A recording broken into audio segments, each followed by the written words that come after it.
Hello मेरे प्यारे दोस्तों। जो कि आप लोगों को पता है कि मैं डेली एक करंट अफेयर्स लेकर आता हूँ सरोज एकेडमी के द्वारा। तो क्या है कि आज के करंट अफेयर्स में बहुत ही इंपॉर्टेंट क्वेश्चन आंसर हैं, ठीक है। तो डिटेल सोल्यूशन भी है उसके। तो यहाँ पे क्या करते हैं हम लोग यहाँ पे सारे जितने भी क्वेश्चन है बहुत ही इंपॉर्टेंट हैं हर एग्ज़ाम के लिए। जैसे हर एग्ज़ाम का मतलब जितने भी गवर्नमेंट एग्ज़ाम होते हैं सभी के लिए। तो यहाँ पे Saroj academy daily current affairs और उससे रिलेटेड न्यूज़ प्रोवाइड करता है, ठीक है। तो यहाँ पे देखिए आप लोग कुछ चीज़ें जो कि हम बता दे रहे हैं, जैसे कि सभी एग्ज़ाम के लिए, सभी गवर्नमेंट एग्ज़ाम के लिए, जैसे आपके अभी हाल फिलहाल में होने वाले हैं आरबीआई के एग्ज़ाम, मतलब बैंकिंग से रिलेटेड, एसएससी, एनटीपीसी, और जैसे यूपीएससी हो गया, बीपीएससी हो गया, और यूपीपीसीएस हो गया। और जैसे अभी एग्ज़ाम आने वाले हैं, अप्रैल से स्टार्ट हो जाएंगे सबके एग्ज़ाम एसएससी के, जैसे सीएचएसएल, सीजीएल, इन सब के एग्ज़ाम स्टार्ट होने वाले हैं। तो हम इसलिए करंट अफेयर्स लाते हैं जो कि बहुत ही इम्पोर्टेंट होता है, और वैसे करंट अफेयर्स लाते हैं जो हर एग्ज़ाम में उस टाइप से क्वेश्चन बनते हैं। तो हमारे हर करंट अफेयर्स के वीडियो को देखने के लिए आप लोग हमारे चैनल को जरूर से जरूर सब्सक्राइब करते रहिएगा, ठीक है। और कमेंट भी करिए, कोई भी क्वेश्चन, किसी को भी कोई प्रॉब्लम हो हमको बताइए। तो ये चीज़ें हैं आप लोगों के सामने जो कि यहाँ पे आपकी स्क्रीन पे दिखाया जा रहा है, ठीक है। तो इससे रिलेटेड, जैसे गवर्नमेंट एग्जाम से रिलेटेड किसी भी कोर्स को पाने के लिए आप लोग हमारे वेबसाइट sarojacademy.com पे रजिस्टर्ड कर सकते हैं, ठीक है। तो यहाँ पे हर सारे कोर्सेज अवेलेबल हैं जो कि सबसे मिनिमम प्राइस में, जितने भी इंस्टीट्यूट हैं उससे बहुत मिनिमम प्राइस में हम कोर्सेज को डिस्ट्रीब्यूट करते हैं।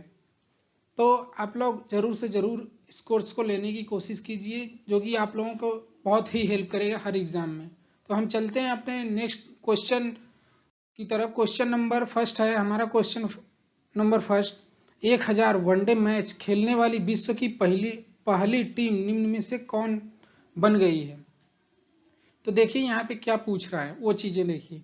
यहाँ पूछ रहा है 1000 वनडे मैच खेलने वाली विश्व की पहली टीम निम्न में से कौन बन गई है, कौन बनी है, और कौन क्या इसमें कह रहा है, वो चीज़ें इंपॉर्टेंट करती हैं। क्वेश्चन ध्यान से पढ़िए, अगर क्वेश्चन ध्यान से पढ़ेंगे तो आंसर मिल जाएंगे। तो हमारे ऑप्शन ए क्या है, Pakistan, option B Australia, option C Bharat, option D Bangladesh. पूछा क्या है वो चीज़ें हमको देखनी है, ठीक है। तो यहाँ पे क्या देखिए, 1000 कितने, 1000 वनडे मैच खेलने वाली विश्व की पहली टीम कौन सी है, मतलब कौन बन गई है, वो चीज़ें पूछा है। वनडे मैच खेलने वाली विश्व की पहली टीम कौन बनी है, 1000 वनडे मैच, तो वो चीज़ें इंपॉर्टेंट रखती हैं यहाँ पे। तो यहाँ पे हम कुछ डिटेल सोल्यूशन आप लोगों को बता दे रहे हैं, जो कि हर वीडियो में आप लोगों को बताते हैं। इसके प्रीवियस वीडियो आप लोग देखेंगे, हर वीडियो में डिटेल्स और उसके इम्पोर्टेंट पॉइंट को हम हाईलाइट करते रहते हैं, ठीक है। तो यहाँ पे क्या इंपॉर्टेंट है वो चीज़ें मैं बता रहा हूँ। तो देखिए यहाँ पे डिटेल सोल्यूशन में आंसर है, ठीक है। भारतीय टीम 1000 वनडे खेलने वाली पहली टीम है। भारत ने अपना पहला वनडे साल 1974 में इंग्लैंड के खिलाफ खेला था। किसके खिलाफ पहला वनडे, 1974 में इंग्लैंड के खिलाफ। देखिए ये इंपॉर्टेंट है, ये पूछ सकता है कि मतलब पहला वनडे भारत ने किस देश के साथ खेला है, ठीक है। किसके साथ खेला है, इंग्लैंड के साथ, वो भी कौन से सन में, 1974 में। तो कौन सी टीम ऐसी है जो 1000 वनडे मैच खेलने वाली विश्व की पहली टीम बन गई है, कौन है, भारत। तो यहाँ पे देखिए, ये यहाँ पे देखिए ये भी इंपॉर्टेंट है, ठीक है। कितने मैच, 1000 वनडे मैच, न कि टेस्ट मैच, ठीक है। ये भी इंपॉर्टेंट है। मतलब हम बता रहे हैं कि इसमें इतने इंपॉर्टेंट पॉइंट मिलेंगे आपको कि आप लोग मतलब अपने नोट्स में इसको नोट करते रहिएगा, और डिटेल सोल्यूशन आप लोग पढ़ेंगे तो उसमें सारी चीज़ें मिलती रहेंगी, ठीक है। जैसा कि मैं आप लोगों को बताता हूँ उस टाइप से। तो यहाँ पे ऑप्शन क्या बनेगा, ऑप्शन है option C, option C is the right answer. क्या है, भारत, ठीक है। तो और चीज़ें यहाँ पे हैं हमारे डिटेल सोल्यूशन में, जैसे कि देखिए यहाँ पे क्या है, भारत के बाद ऑस्ट्रेलिया 958 मतलब 900 958 और पाकिस्तान 936 वनडे मैच खेलने वालों में नाम इनका आता है। ठीक है, तो ये चीजें इंपॉर्टेंट है ये। और देखिए यहाँ पे क्या इंपॉर्टेंट है, देखिए पाकिस्तान के गेंदबाजों ने सबसे ज्यादा 6,657 विकेट लिए हैं। कितने? 6,657। सबसे ज्यादा कौन से देश के खिलाड़ी ने विकेट लिया है? पाकिस्तान के गेंदबाजों ने। ठीक है, 6,657 विकेट। तो ये चीजें इंपॉर्टेंट है।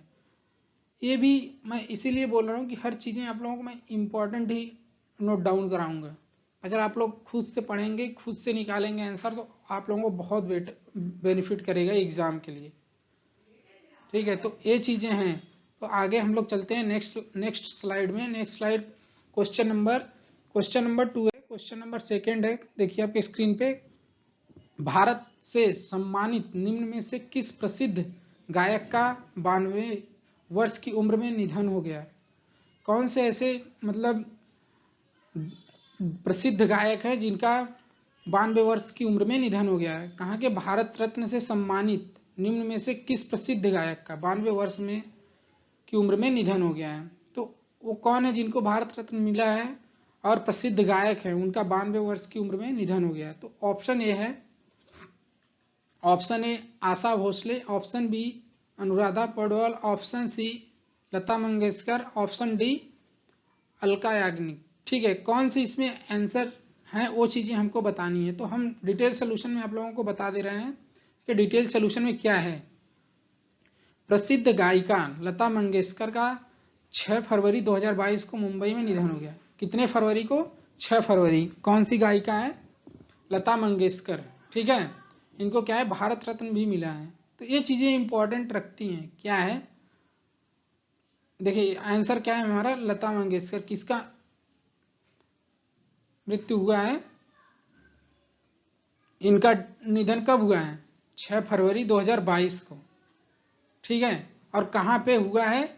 मुंबई में। और ये भारत रत्न से सम्मानित है। ठीक है, तो ये चीजें इंपॉर्टेंट हैं। उसके बाद हम चलते हैं, देखिए यहाँ पे क्या डिटेल सोल्यूशन में चलते हैं। डिटेल सोल्यूशन में क्या क्या है वो चीजें आप लोग देखिए ध्यान से। डिटेल सोल्यूशन में सारी चीजें हैं। ठीक है, और मैं इसका इंपॉर्टेंट क्या है मैं आंसर बता दे रहा हूँ। आंसर जो चीजें हैं वो देखिए यहाँ पे। और क्या है आंसर? लता मंगेशकर। लता मंगेशकर आंसर कौन सा है?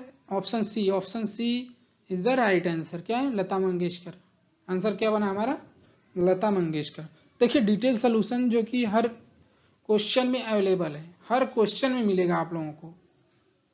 जितने भी क्वेश्चन हमारे द्वारा प्रोवाइड किए जाते हैं उसमें डिटेल सोल्यूशन आप लोगों को दिए जाते हैं। क्यों दिए जाते हैं?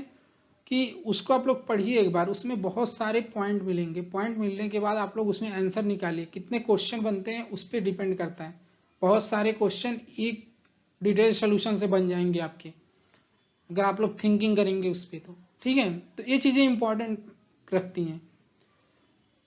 ठीक है, तो हम चलते हैं नेक्स्ट क्वेश्चन की तरफ। क्वेश्चन नंबर 3 है। क्वेश्चन नंबर 3 आपकी स्क्रीन पे रहा है।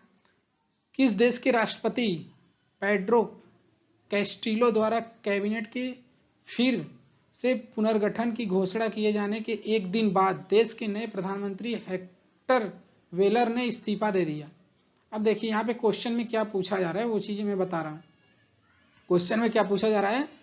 किस देश के राष्ट्रपति पेड्रो कैस्टिलो द्वारा कैबिनेट के फिर से पुनर्गठन की घोषणा किए जाने के एक दिन बाद देश के नए प्रधानमंत्री हेक्टर वेलर ने इस्तीफा दे दिया? किसने दिया है? हेक्टर वेलर ने। तो देखिए ऑप्शन क्या है? ऑप्शन ए आपकी स्क्रीन पे रहा। Option A Mexico, option B Yemen, option C Peru, option D Brazil. तो ये चीजें मैटर करती हैं। तो आप लोग डिटेल सोल्यूशन जो कि हम बता रहे हैं बार बार, डिटेल सोल्यूशन में आप लोगों को सब चीजें मिलेंगी। ठीक है, तो डिटेल सोल्यूशन में देखिए क्या है। पेरू के राष्ट्रपति पेड्रो कैस्टिलो द्वारा कैबिनेट के फिर से पुनर्गठन की घोषणा किए जाने के एक दिन बाद, क्या है? पेरू के राष्ट्रपति पेड्रो कैस्टिलो द्वारा कैबिनेट के फिर से पुनर्गठन की घोषणा किए जाने के बाद एक दिन बाद देश के नए प्रधानमंत्री हेक्टर वेलर ने इस्तीफा दे दिया। ठीक है, तो यहाँ पे क्या इंपॉर्टेंट है वो चीजें मैटर करती हैं। तो देखिए यहाँ पे क्या है, पेरू के राष्ट्रपति। कौन, किस देश के राष्ट्रपति, पेरू, ठीक है। तो ये चीजें हाईलाइट कर दे रहा हूं मैं, देखिए आंसर मिल गया। तो ये चीजें हैं, देखिए मैं डिटेल सोल्यूशन से ही बता रहा हूं आप लोगों को, अगर आप लोग भी डिटेल सोल्यूशन पढ़ेंगे तो आप लोगों को भी आंसर मिल जाएंगे, ठीक है। तो ऑप्शन क्या है, option C is the right answer. क्या है, पेरू। अब इसके कुछ और चीजें मैं बता दे रहा हूं, जैसे यहाँ पे देखिए, कैस्टिलो की सरकार में 6 महीनों में तीसरे प्रधानमंत्री हेक्टर वेलर ने कहा है कि अखबारों के निशाने पर हैं। वे पिछले 42 वर्षों में पेरू के सबसे कम समय तक पद पर रहने वाले प्रधानमंत्री हैं। अब देखिए ये भी इंपॉर्टेंट है, अब पूछ सकता है सबसे कम समय रहने वाले पेरू के कौन से प्रधानमंत्री हैं, ठीक है, और कितने वर्ष के हैं, तो ये 42 वर्ष के हैं, ठीक है। तो ये चीजें सब मतलब इतना इतना चीजें जो हैं ये सब इंपॉर्टेंट हैं, आप लोगों को याद रखनी है, क्योंकि एग्जाम में देखिए ऐसे ही क्वेश्चन बनेंगे, डायरेक्ट तो क्वेश्चन देंगे ही नहीं, क्वेश्चन देंगे आप लोगों को उसमें इधर उधर जरूर फंसा के, ठीक है। तो वो चीजें इंपॉर्टेंट रखती हैं, उसको ऐसे पढ़ेंगे आप लोग, आप लोगों को कोई प्रॉब्लम नहीं होगा, ठीक है। तो हम क्या करते हैं, अपने नेक्स्ट क्वेश्चन की तरफ चलते हैं। नेक्स्ट क्वेश्चन हमारा क्वेश्चन नंबर 4 आपकी स्क्रीन पे रहा है। इंडिगो एयरलाइन का नया प्रबंध निदेशक निम्न में से किसे नियुक्त किया गया है। इंडिगो एयरलाइन का नया प्रबंधक निदेशक किसे नियुक्त किया गया, वो चीजें पूछी गई हैं हमारे क्वेश्चन में। तो देखिए यहाँ पे ऑप्शन क्या है, option A Rahul Sachdeva, option B Anil Kumar, option C Rahul Bhatia, option D Mohan Agnihotri. कौन है, यहाँ पे क्या पूछा है, इंडिगो एयरलाइन के नए प्रबंधक निदेशक कौन है, किसे नियुक्त किया गया, वो चीजें पूछी गई हैं। तो ऑप्शन तो आप लोगों को स्क्रीन पे दिख रहा है, हम डिटेल सोल्यूशन में बता देने। देखो डिटेल सोल्यूशन में क्या है, डिटेल सोल्यूशन में है भारतीय एयरलाइन इंडिगो ने अपने सह संस्थापक और प्रमोटर राहुल भाटिया को तत्काल प्रभाव से कंपनी के प्रबंध निदेशक एमडी के रूप में नियुक्त किया है। किसे, राहुल भाटिया को। तो ये चीजें इंपॉर्टेंट है, देखिए मैं हाईलाइट कर दे रहा हूं, इसलिए हाईलाइट कर रहा हूं कि आप लोगों को आंसर मिल जाए। फिर उसके बाद देखिए इंडिगो के पहले एमडी हैं, क्या है, वे इंडिगो के पहले एमडी हैं, क्योंकि इससे पहले कंपनी का कोई प्रबंध निदेशक नहीं था, इसके पहले कोई एमडी नहीं था। कौन से कंपनी का, इंडिगो एयरलाइंस के, ठीक है। रोनोजॉय दत्ता इंडिगो के सीईओ हैं, देखिए ये भी इंपॉर्टेंट है, सीईओ कौन है, रोनोजॉय दत्ता, ठीक है। कौन से एयरलाइंस के, इंडिगो। तो ये चीजें इंपॉर्टेंट रखती हैं, देखिए मैं इंपॉर्टेंट ही बताता हूँ, हर चीजें जो एग्जाम में पूछी जा सकती हैं, मोस्ट प्रोबेबली ऐसे ही पूछी जाती हैं। कौन है, सीईओ रोनोजॉय दत्ता, इंडिगो के क्या है, सीईओ है। एमडी कौन है, राहुल भाटिया, ठीक है। तो ये चीजें इंपॉर्टेंट हैं, तो हम डिटेल सोल्यूशन में ही बता रहे हैं क्या है कैसे है, ठीक है। तो ऑप्शन देखिए, ऑप्शन इसमें पढ़ लीजिए, ऑप्शन क्या है, राहुल भाटिया कौन सा ऑप्शन है, option C. Option C is the right answer, ठीक, Rahul Bhatia is the right answer. तो ये चीजें इंपॉर्टेंट हैं। क्वेश्चन नंबर 5 की तरफ चलते हैं। क्वेश्चन नंबर 5 है मेरा आपकी स्क्रीन पे, किस टीम ने इंग्लैंड को हराकर अंडर 19 वर्ल्ड कप 5वीं बार जीत लिया है। कौन सी टीम ऐसी है जो इंग्लैंड को हराकर अंडर 19 वर्ल्ड कप 5वीं बार जीता है, तो कौन सी ऐसी टीम है, वो चीजें पूछी गई हैं। तो ऑप्शन देखिए, option A Australia, option B Pakistan, option C Bangladesh, option D Bharat. कौन सा ऐसा देश है जो इंग्लैंड को हराकर अंडर 19 वर्ल्ड कप में 5वीं बार खिताब को जीता है, ठीक है। तो ये यहाँ पे इंपॉर्टेंट रखती हैं, ऐसे पूछी जाती हैं क्वेश्चन एग्जाम में। तो डिटेल सोल्यूशन में आप लोगों को बता दे रहा हूँ कि देखिए यहाँ पे क्या है, डिटेल सोल्यूशन में सर विवियन रिचर्ड्स मैदान में भारत और इंग्लैंड के बीच 5 फरवरी 2022 को खेले गए अंडर 19 क्रिकेट विश्व कप फाइनल मैच में भारतीय टीम ने इंग्लैंड को पस्त करते हुए 5वीं बार खिताब को जीता है। किसको, भारत ने किसको हराया है, इंग्लैंड को, 5वीं बार खिताब को अपने नाम किया है। भारत ने इंग्लैंड को हराकर अंडर 19 वर्ल्ड कप में 5वीं बार खिताब को अपने नाम किया है, ये भी इंपॉर्टेंट है। तो यहाँ पे देखिए भारतीय टीम ने, ये भी इंपॉर्टेंट, ये तो क्वेश्चन में है, क्वेश्चन पूछा गया है। तो यहाँ पे देखिए किस कब हुआ है ये, वो चीजें इंपॉर्टेंट करती हैं। 5 फरवरी 2022 को, ठीक है। तो हम इसको हाईलाइट इसलिए कर रहे हैं कि ऐसे क्वेश्चन बन सकते हैं, डेट भी पूछ सकता है, और कितनी बार हुआ है ये खिताब भारत अपने नाम किया है, 5वीं बार। भारत ने अपने नाम 5वीं बार इस किताब को अपने नाम कर लिया है, अंडर-19 वर्ल्ड कप, ठीक है। तो इसमें देखिए और सब चीजें हैं, जैसे भारत ने अब तक इसे साल 2000, साल 2008, साल 2012, साल 2018 और 2022 में इसे जीता है। मतलब अंडर-19 वर्ल्ड कप भारत ने इस सन में कौन कौन से सन में जीता है, वो चीजें इसमें है, ठीक है। तो ऑस्ट्रेलिया ने अब तक 3, जैसे 1988, 2002, 2010, मतलब ऑस्ट्रेलिया भी कितनी बार जीती है, वो चीजें इसमें है, ठीक है। तो ये सब मैटर करते हैं, हर एग्जाम में ऐसे ही क्वेश्चन बनते हैं। तो इसके ऑप्शन क्या बनेंगे डिटेल सोल्यूशन में, डिटेल सोल्यूशन में तो बता दिया, मैं टिक कर दिया। ऑप्शन क्या है, option D, option D is the right answer. कौन सा है, भारत, ठीक है। ये चीजें इंपॉर्टेंट है। हम क्वेश्चन नंबर 6 की तरफ आते हैं। क्वेश्चन नंबर 6 हमारे स्क्रीन पे रहा। हाल ही में किस राज्य सरकार ने एक देश एक ration card, one nation one ration card योजना को लागू कर दिया? कौन सा ऐसा राज्य है, कौन सी ऐसी राज्य सरकारें हैं जो एक देश एक राशन कार्ड योजना को लागू किया है? तो ऑप्शन ए है, ऑप्शन ए क्या है, Delhi, option B Goa, option C Uttar Pradesh, option D Chhattisgarh. तो डिटेल सोल्यूशन देखिए, डिटेल सोल्यूशन में क्या है, देखिए डिटेल सोल्यूशन में बता रहा हूं। छत्तीसगढ़ सरकार ने एक देश और एक ration card, one nation one ration card योजना को लागू कर दिया है, ठीक है। कौन सी सरकार है, छत्तीसगढ़। तो ये चीजें इंपॉर्टेंट हैं, यहाँ पे मैं हाईलाइट कर रहा हूं इसको। देखिए कौन सी सरकार है, कौन सी राज्य की सरकार है, छत्तीसगढ़ राज्य की जो सरकार है, उन्होंने एक देश और एक ration card, one nation one ration card योजना को लागू किया है, ठीक है। तो ये इंपॉर्टेंट है, तो मैं इसको भी हाईलाइट कर दे रहा हूं, एक देश एक राशन कार्ड, ठीक है, मतलब one nation one ration card. तो ये कौन सी गवर्नमेंट सरकार ने की है, कौन से राज्य की गवर्नमेंट सरकार ने, छत्तीसगढ़, ठीक है। तो इसमें देखिए और सब इंपॉर्टेंट है, क्या क्या इंपॉर्टेंट है, सब चीजें इसमें है, ठीक है। तो वो लोग हम जो बार बार बता रहे हैं कि ये चीजें इंपॉर्टेंट है, आप लोग देखिए, ठीक है, और पढ़िए इसको। इसमें जितने इंपॉर्टेंट चीजें मिलती हैं आप लोग उसको अपने नोट्स में नोट डाउन करिए, ठीक है। वो करेंगे तो आप लोगों को हर एग्जाम में बेनिफिट करेगा, ठीक है। तो ये चीजें मैटर करती हैं, क्या है क्या नहीं है। तो इसका ऑप्शन क्या बन रहा है, option D, option D is the right answer. कौन सी राज्य सरकार है, छत्तीसगढ़, ठीक है। तो ये सब मैटर, ये सब बहुत ही इंपॉर्टेंट क्वेश्चन है। इससे बहुत बहुत इंपॉर्टेंट क्वेश्चन आगे आप लोगों को मिलेंगे, जो स्लाइडें चल रही हैं अभी। तो देखिए आगे क्या है, आगे का question, question number 7, question number 7 आपकी स्क्रीन पे ही रहा। भारत के निर्यात आयात बैंक एग्जिम और श्रीलंका सरकार ने कितने मिलियन अमेरिकी डॉलर के ऋण समझौते पर हस्ताक्षर किए हैं?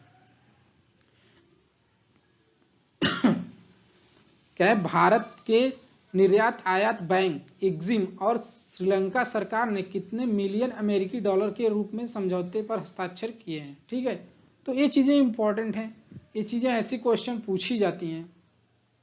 तो ऑप्शन देखिए, ऑप्शन आपकी स्क्रीन पे रहा, 200 मिलियन अमेरिकी डॉलर, ऑप्शन बी 300 मिलियन अमेरिकी डॉलर, ऑप्शन सी 500 मिलियन अमेरिकी डॉलर, ऑप्शन डी 700 मिलियन अमेरिकी डॉलर। तो क्वेश्चन क्या पूछ रहा है उस पे देखिए, उस क्वेश्चन को ध्यान से पढ़िए, क्या चीजें हैं इसमें। क्वेश्चन को क्या पूछा है, क्वेश्चन क्या पूछ रहा है, भारत के निर्यात आयात बैंक एग्जिम और श्रीलंका सरकार ने कितने मिलियन अमेरिकी डॉलर के ऋण समझौते पर हस्ताक्षर किए हैं, ठीक है। तो यहाँ पे देखिए डिटेल सोल्यूशन में क्या है, डिटेल सोल्यूशन देख लीजिए आप लोग। भारत के निर्यात आयात बैंक एग्जिम और श्रीलंका सरकार ने 500 मिलियन अमेरिकी डॉलर की ऋण समझौते पर हस्ताक्षर किए हैं। कितने मिलियन डॉलर, अमेरिकी डॉलर 500 मिलियन, ठीक है। तो ये चीजें इंपॉर्टेंट, तो इसको मैं हाईलाइट कर दे रहा हूं, 500 मिलियन अमेरिकी डॉलर। देखिए क्या है। देखिए मैं इसलिए हाईलाइट करता हूँ कि आंसर मिल जाता है यहाँ से डिटेल सोल्यूशन में। डिटेल सोल्यूशन आप लोग पढ़ेंगे, डिटेल सोल्यूशन में सारे आंसर इंक्लूड हैं, ठीक है। तो इसमें ऑप्शन क्या बन रहा है, ऑप्शन है option C. Option C is the right answer, 500 million अमेरिकी डॉलर।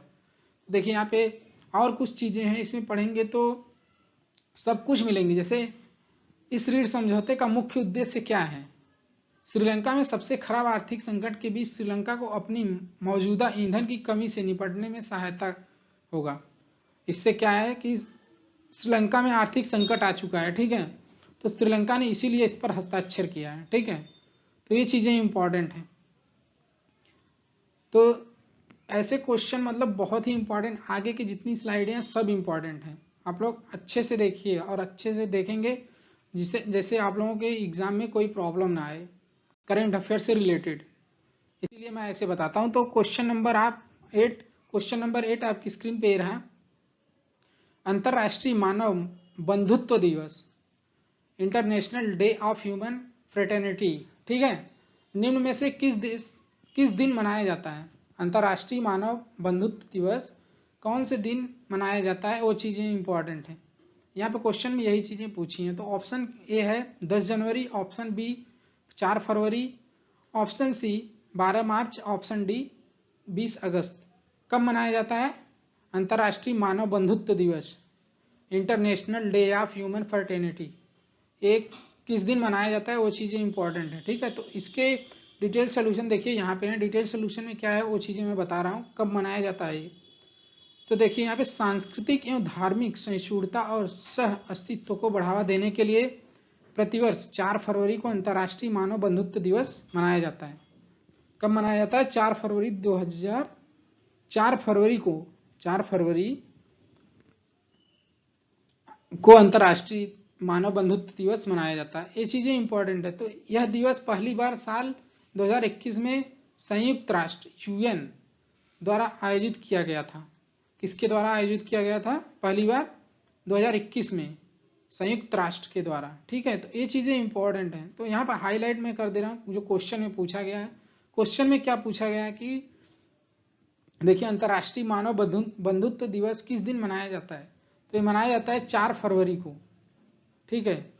तो ये आपके आंसर हैं, अंतर्राष्ट्रीय मानव बंधुत्व दिवस कब मनाया जाता है, 4 फरवरी, ठीक। तो यहाँ पे देखिए ऑप्शन क्या है, option B is the right answer. क्या है, 4 फरवरी को अंतर्राष्ट्रीय बंधुत्व दिवस मनाया जाता है। तो ये पहली बार कहाँ पे मनाया जाता है, किसने मनाया था, वो चीजें देखिए यहाँ पे मैं हाईलाइट कर रहा हूँ। यह दिवस पहली बार साल 2021 में संयुक्त राष्ट्र द्वारा आयोजित किया गया। किसके द्वारा, संयुक्त राष्ट्र, पहली बार। तो मैं इसको भी हाईलाइट कर दे रहा हूं कौन से साल में पहली बार हुआ था। देखिए यहाँ पे पहली बार साल 2021 में संयुक्त राष्ट्र के द्वारा इसे आयोजित किया गया, ठीक है। ये भी क्वेश्चन बन सकता है हमारे एग्जाम में, ठीक है। तो हम क्या करेंगे, नेक्स्ट क्वेश्चन की तरफ चलेंगे। नेक्स्ट क्वेश्चन नंबर 9 है। क्वेश्चन नंबर 9 आपकी स्क्रीन पे ये है। सरकार ने बजट 2021-2022 में क्रिप्टो करेंसी पर होने वाली आय पर कितने प्रतिशत टैक्स लगाने की घोषणा की है। मतलब जो सरकारें हैं, हमारी सरकार ने क्या किया है कि बजट 2021-2022 में क्रिप्टो करेंसी पर होने वाली आय पर कितने प्रतिशत टैक्स लगाने की घोषणा की है, ठीक है। तो देखिए ऑप्शन ए क्या है, ऑप्शन ए है 10%, option B 40%, option C 20%, option D 30%। तो इसमें से गवर्नमेंट सरकार जो है बजट सत्र 2021-2022 में क्रिप्टो करेंसी पर होने वाली आय पर कितने प्रतिशत टैक्स लगाने की घोषणा किए हैं, वो चीजें हैं यहाँ पे, ठीक है। तो डिटेल सोल्यूशन में क्या है, डिटेल सोल्यूशन आप लोग पढ़ेंगे तो आंसर मिलेंगे सब। देखिए यहाँ पे केंद्रीय वित्त मंत्री निर्मला सीतारमण ने कहा कि अब क्रिप्टो करेंसी के लेन देन को लेकर टैक्स लगाने का फैसला किया गया है। इसके तहत क्रिप्टो से होने वाली आय पर 30% का टैक्स देना होगा। देखिए 30% का टैक्स देना होगा किस पे, क्रिप्टो करेंसी का जो लेन देन होगा उस पर 30% का टैक्स देना होगा जितना आय होगा, ठीक है। तो ये चीजें इंपॉर्टेंट है, तो इसको मैं हाईलाइट कर रहा हूं कितना फीसदी है। ये क्या है, आंसर है, हमारे आंसर मिल गया। तो यहाँ पे मैं पहले आंसर को टिक कर दे रहा हूँ। देखिए आंसर कहाँ पे है, ये चीजें देखिए, option D is the right answer, 30%। ठीक है, तो ये चीजें मैं बता रहा हूँ कि ये चीजें इंपॉर्टेंट हैं। तो ऐसे आप लोग पढ़ेंगे तो डिटेल सोल्यूशन में सारी चीजें हैं, जैसे मैं बता रहा हूँ वैसे आप लोग भी देख सकते हैं। ठीक है, हर चीजें मिलेंगी टोटल। इसमें और चीजें इंपॉर्टेंट है, जैसे हमारे वित्त मंत्री कौन है, निर्मला सीतारमण, तो वो भी इंपॉर्टेंट है ना। तो ये चीजें बहुत ही इंपॉर्टेंट है हर एग्जाम के लिए, हर एग्जाम में ऐसे पूछे जाते हैं क्वेश्चन, जिस हिसाब से मैं बताता हूँ। ठीक है, तो नेक्स्ट क्वेश्चन की तरफ चलेंगे हम लोग। नेक्स्ट क्वेश्चन है, नेक्स्ट क्वेश्चन जो कि आज के करंट अफेयर्स का लास्ट क्वेश्चन है। तो क्वेश्चन नंबर 10 है, रक्षा खुफिया एजेंसी डिफेंस इंटेलिजेंस एजेंसी के नए प्रमुख के रूप में किसे नियुक्त किया गया है।